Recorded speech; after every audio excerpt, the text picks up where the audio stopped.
Hello friends, welcome to Edu Heart. आज हम discuss करेंगे इन्फ्लेशन को कैसे कैलकुलेट करते हैं। ठीक है, इससे पहले हमने क्या पढ़ा था, इन्फ्लेशन के टाइप्स कितने प्रकार के होते हैं।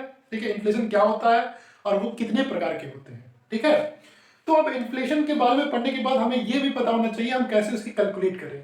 ठीक है, तो अगर हम इन्फ्लेशन को कैलकुलेट करने का तरीका देखते हैं, अगर पारंपरिक तरीका, अगर ट्रेडिशनल तरीका देखते हैं, तो तीन तरीके से इन्फ्लेशन कैलकुलेट होता है। ठीक है, तो पहला क्या है, WPI। ठीक है, जिसे हम बोलते हैं होलसेल प्राइस इंडेक्स बोलते हैं। ठीक है, यानी कि थोक मूल्य सूचकांक। ठीक है, अच्छा, दूसरा क्या होता है, कंज्यूमर प्राइस इंडेक्स। ठीक है, यानी उपभोक्ता मूल्य सूचकांक। क्या है, पहला है WPI, दूसरा क्या है, उपभोक्ता मूल्य सूचकांक। और तीसरा क्या होता है, नेशनल इनकम डिफ्लेटर होता है। ठीक है, जिसे हम क्या बोलते हैं, जीडीपी डिफ्लेटर भी बोलते हैं। ठीक है, इसे क्या बोलते हैं, जीडीपी डिफ्लेटर। वो अभी हम आगे बताएंगे ठीक क्या होता है। ठीक है, अगर हम तीनों में से देखें, WPI, CPI और NID नेशनल इनकम डिफ्लेटर में सबसे जो अच्छा तरीका, जो अच्छा रिजल्ट जो देता है इन्फ्लेशन का, वो देता है नेशनल इनकम डिफ्लेटर, जो पूरी इकोनॉमी का इन्फ्लेशन, ठीक है, सारी वस्तुएं और सेवाओं का जो इन्फ्लेशन है, इससे हम कैलकुलेट कर सकते हैं। ठीक है, उसके बाद दूसरे नंबर पे होता है, जो सबसे अच्छा होता है इन्फ्लेशन कैलकुलेट करने का, वो होता है CPI, कंज्यूमर प्राइस इंडेक्स, जिसमें हम रिटेल लेवल पे, ठीक है, यानी कि रिटेल लेवल यानी खुदरा बाजार पे, खुदरा यानी कि उसको थोक उसको बोलते हैं आपका फुटकर फुटकर बाजार में क्या होता है इन्फ्लेशन, उसको कैलकुलेट करते हैं। जबकि WPI क्या होता है, होलसेल प्राइस इंडेक्स में हम थोक में करते हैं। ठीक है, थोक में क्या इन्फ्लेशन होता है वो देखते हैं। ठीक है, जो कि उतना एक्चुअल डाटा नहीं देता है WPI। ठीक है, क्योंकि उसमें क्या होता है, गुड्स का ही इन्फ्लेशन शामिल होता है, सर्विसेज का इन्फ्लेशन शामिल नहीं होता है। ठीक है, WPI। तो सबसे पहले हम स्टार्ट करते हैं WPI के बारे में। देखिए, कोई भी सामान, कोई भी प्रोडक्ट होता है, ठीक है, तो उसको प्रोड्यूस किया जाएगा। ठीक है, तो वो सबसे पहले क्या होता है, प्रोड्यूसर प्रोड्यूसर यानी कि वहां प्रोड्यूस किया जाता है। ठीक है, जैसे आम है, ठीक है, तो आम आम की खेती किया, किसी ने आम की खेती किया, तो वो मान लीजिए कोई किसान ने खेती, तो वो प्रोड्यूसर कहलाया है। ठीक है, अब जैसे उसके खेत में 100 किलो आम है, ठीक है, तो उसको 100 किलो आम बेचने हैं, तो वो कहां जाएगा, होलसेल में जाएगा। ठीक है, होलसेल में वो 100 किलो देगा, वो कम दामों में रहेगा।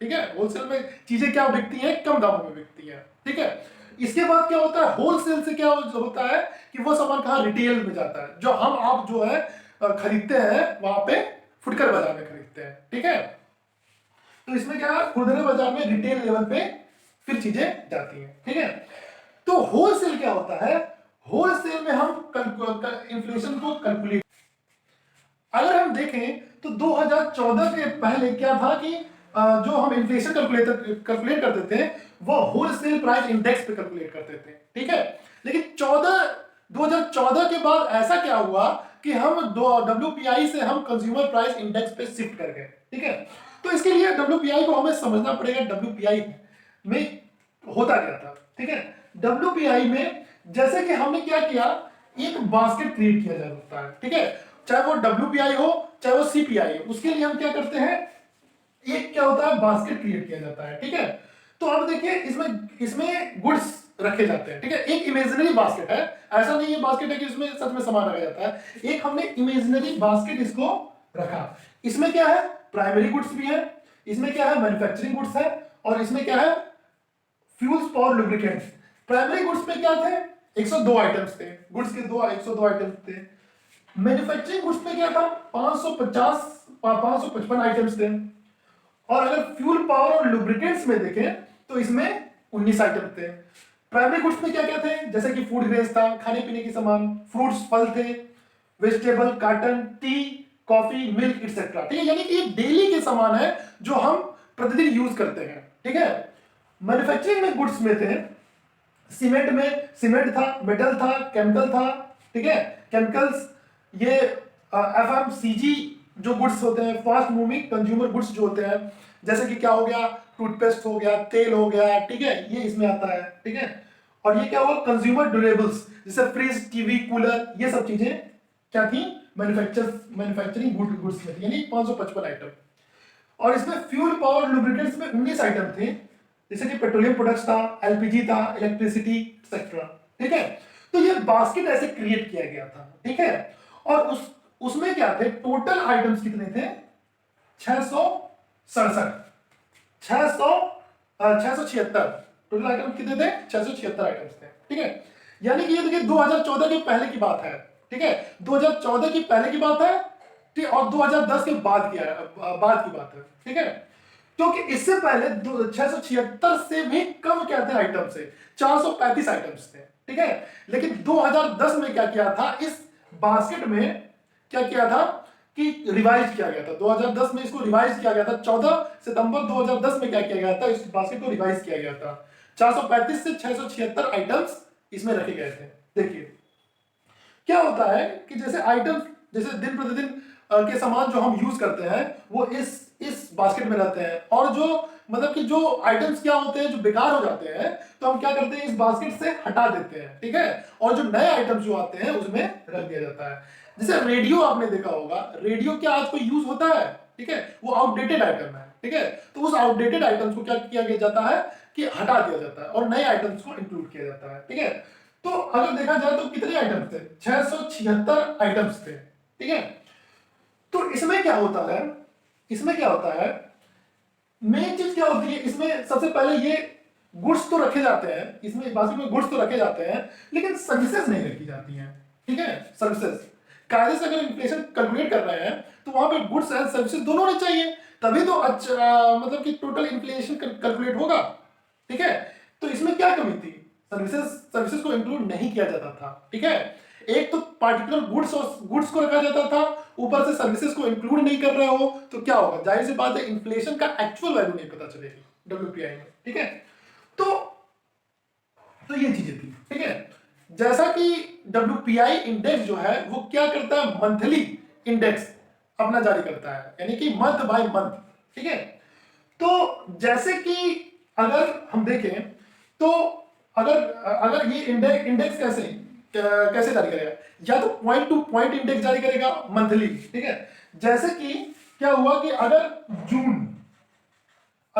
जून 2020 का, ठीक है, अगर डब्ल्यूपीआई इंडेक्स जानना है, ठीक है, कितना इन्फ्लेशन हुआ, तो हम किसके कंपेरिजन करेंगे, जून 2019 से कंपेयर करेंगे।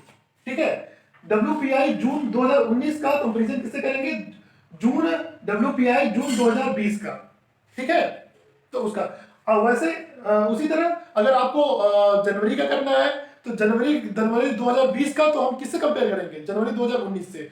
फरवरी 2020 का करना है तो फरवरी 2019 का करेंगे। ठीक है, इसी तरह मार्च का, अप्रैल का, मई का, ये पॉइंट टू पॉइंट कैलकुलेशन हुआ। ठीक है, और एक होता है क्या, 42 वीक्स कैलकुलेशन। ठीक है, तो उसमें क्या करते हैं कि मंथली जैसे निकाल लेते हैं, पॉइंट टू पॉइंट हर महीने का निकाल लेते हैं और बटे क्या कर देते हैं, 12 कर देते हैं। ठीक है, तो वो 42 पूरे साल का आ जाता है। ठीक है, डब्ल्यूपीआई इंडेक्स आ जाता है। ठीक है, देखिए बेसिकली हम करते हैं फाइनेंस। देखिए क्या होता है कि जैसे कि हमारा एक फाइनेंशियल ईयर होता है, ठीक है, फाइनेंशियल ईयर होता है, मॉनिटरी ईयर होता है, ठीक है, एग्रीकल्चर ईयर होता है। ठीक है, अगर हम फाइनेंशियल ईयर देखें तो फाइनेंशियल ईयर देखेंगे तो कब से होता है, 1 अप्रैल से 30 मार्च तक। ठीक है, 1 अप्रैल से 30 मार्च तक क्या होता है, हमारा फाइनेंशियल ईयर होता है। ठीक है, तो क्या होता है उसमें अगर कैलकुलेट करना हो तो हम क्या करते हैं, इसको कैलकुलेट करते हैं। ठीक है, अच्छा, तो इसमें क्या होता था, बास्केट में क्या होता था कि जैसे मैन्युफैक्चरिंग गुड्स बहुत ज्यादा होती थी। ठीक है, मैन्युफैक्चरिंग गुड्स का सामान क्या है, बहुत ज्यादा 555 आइटम्स है। ठीक है, इसमें सीमेंट है, मेटल है, केमिकल है, एफएमसीजी है, कंज्यूमर ड्यूरेबल्स है। अगर हम देखेंगे ये सब आइटम्स हम क्या दिन प्रतिदिन यूज करते हैं, नहीं यूज करते हैं। ठीक है, ये आइटम्स हम दिन प्रतिदिन यूज नहीं करते हैं, जबकि हम सबसे ज्यादा यूज कौन करते हैं, प्राइमरी गुड्स का यूज करते हैं, फूड ग्रेन्स हुआ, फ्रूट्स हुआ, वेजिटेबल हुआ। ठीक है, तब यहां पे क्या होता है, लेकिन सबसे ज्यादा वेटेज अगर हम डब्ल्यूपीआई में देखेंगे 65% के करीब सबसे ज्यादा वेटेज इसका है, क्योंकि सबसे ज्यादा सामान यहां पे है। ठीक है, तो अगर सबसे ज्यादा वैरी ये कर रहा है लेकिन सबसे ज्यादा सामान इसका इसका है, तो इसमें क्या होता है कि इसका वेरिएशन क्या होता है, ओवरऑल वेरिएशन को इफेक्ट नहीं करता है। जो प्राइमरी गुड्स का जो वेरिएशन है वो पूरे बास्केट को ज्यादा इफेक्ट नहीं करता है, जबकि इसका थोड़ा सा वेरिएशन, मैन्युफैक्चरिंग गुड्स का थोड़ा सा वेरिएशन क्या होता है, पूरे बास्केट को इफेक्ट कर देता है।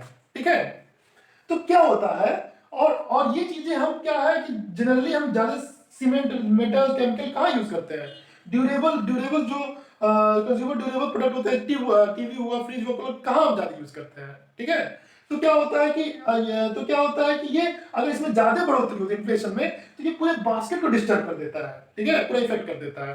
तो इससे क्या होता है, इससे क्या होता था कि हम पूरा पूरा इन्फ्लेशन जो हम एक्चुअल इन्फ्लेशन कैलकुलेट नहीं कर सकते थे। ठीक है, इसमें क्या कहते हैं, होलसेल प्राइस इंडेक्स में। ठीक है, तो फिर क्या हुआ, तो देखिए, अब देखिए ये इसकी इन्फ्लेशन क्या होता है। ठीक है, अगर अगर इसका पोर्शन, अगर ये मान लीजिए, अगर ये पोर्शन, ठीक है, इसका कुछ परसेंट जो अगर पूरे जो बास्केट को अगर इन्फ्लुएंस कर रहा है, ठीक है, अगर इन्फ्लुएंस कर रहा है, ठीक है, तो उसको क्या कहेंगे, स्क्यूफ्लेशन कहते हैं। क्या बोलते हैं, स्क्यूफ्लेशन कहते हैं। ठीक, तो ये चीजें हो गई डब्ल्यूपीआई के बारे में। ठीक है, अच्छा, प्रॉब्लम्स तो हमने आपको बताई थी, एक बार प्रॉब्लम्स देख लीजिए क्या क्या थी डब्ल्यूपीआई की।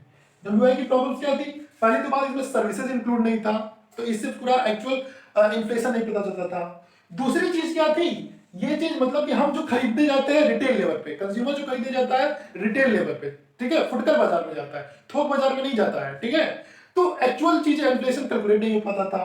तीसरी चीज थी कि भैया वेटेज इसका इतना मैन्युफैक्चरिंग गुड्स का ज्यादा था कि भैया अगर थोड़ी सी ज्यादा बढ़ोतरी ये पूरे बास्केट को इफेक्ट कर देती थी।